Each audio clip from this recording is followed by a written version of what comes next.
Hello, and welcome. I'm Torres-Spelliscy, and this is 5 Minutes with the Professor.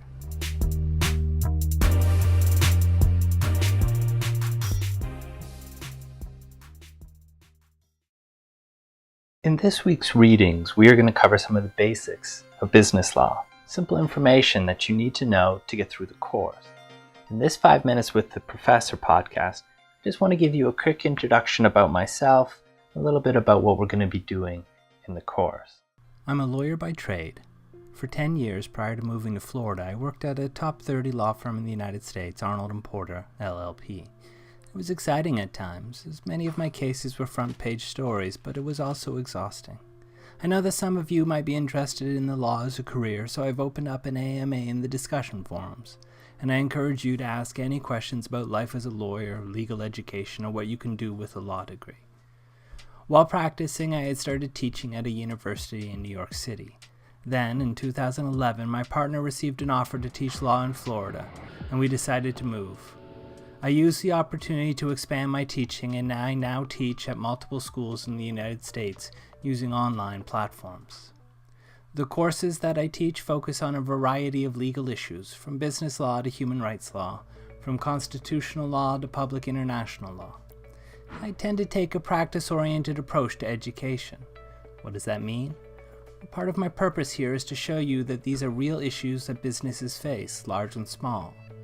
I spent most of the latter years of my career in conference rooms and boardrooms, addressing senior management and boards of directors about legal risk, cost, and compliance.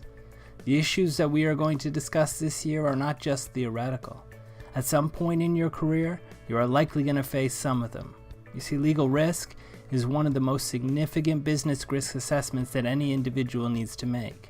And my hope is that by the end of this class, you'll be in a better position to do so. Let's talk about the course very quickly. It's an online course, and I know that can sound daunting if this is your first online course. And I understand that the online world of education presents both challenges and opportunities. I've been teaching online since 2010, so I have some real experience in the field. What I like is that we basically have the world's repository of knowledge available at our fingertips as we are having discussions. Our discussions can be more informed and more in-depth as a result. Online teaching also fits nicely with my educational philosophy.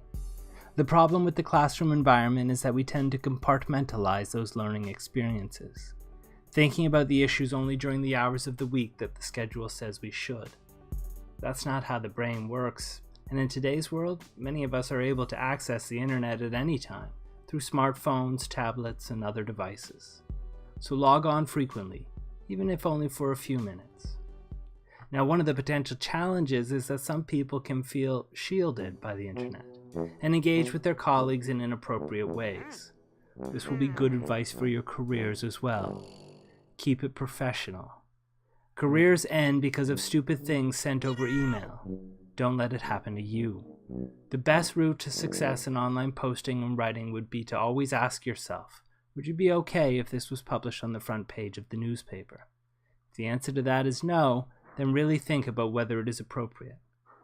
In that respect, there is online communication etiquette that I have posted on the course website that I want everyone to read and sign. The textbook this year was produced specifically for this course. It is vitally important to read and understand the textbook materials, as it serves as the basis of all the examinations and testing we do in the course. As is common these days, it also has an online component, and we will be using these features regularly. In most weeks, you will have assignments that you need to access through the textbook site, which you can link to off the course homepage. Sometimes it will be reading along with the chapter and answering questions as you read. These are called SmartBook assignments, and I encourage you to watch the tutorial on how these work. In other weeks, there will be multiple choice questions based on the week's readings. There is lots going on in the class, so read the syllabus and instructions for the various assignments, all posted online, very carefully. In business, your deliverables have to be what is expected by the recipient. If not, it will not be sufficient. So, read the instructions and ask questions if necessary. There will be multiple quizzes throughout the semester. All are multiple choice. The final will also be multiple choice. Some people think that is easier, but it means detailed questions. It will be open book, but don't think you can read the book the week before. There's simply too much material to take in. Now, we don't have a lot of time, only 8 weeks. That means this course will require a serious time commitment. I want and need everyone to recognize and accept that and take responsibility for meeting the deadlines. This is a lot like the real business world. There is never enough time, and it is going to be crucial that you find a way to get things done. I'll be more understanding than your future bosses will be, but just like the real world, we're going to have to do things in a compressed time frame. For those of you interested in business, I can't emphasize how fast it moves and how many different components there are. It is thrilling and exciting, but it is also taxing and demands a lot of your work and attention. Time management will be key, and learning how to multitask and effectively manage your time is critical. Work efficiently, don't do busy work. If you ever need to talk to me, please don't hesitate. I'm very open to receiving student emails. I'm generally available and respond to emails pretty quickly, usually within 24 hours. My phone numbers are always listed at various places throughout the course, and if you have a matter that needs immediate attention, please do not hesitate to give me a call. That's basically it as far as my introductions are concerned. There is a discussion board posted on the website where you will be able to go on and introduce yourselves. I look forward to meeting and working with all of you throughout the semester, and I will see you on the discussion boards.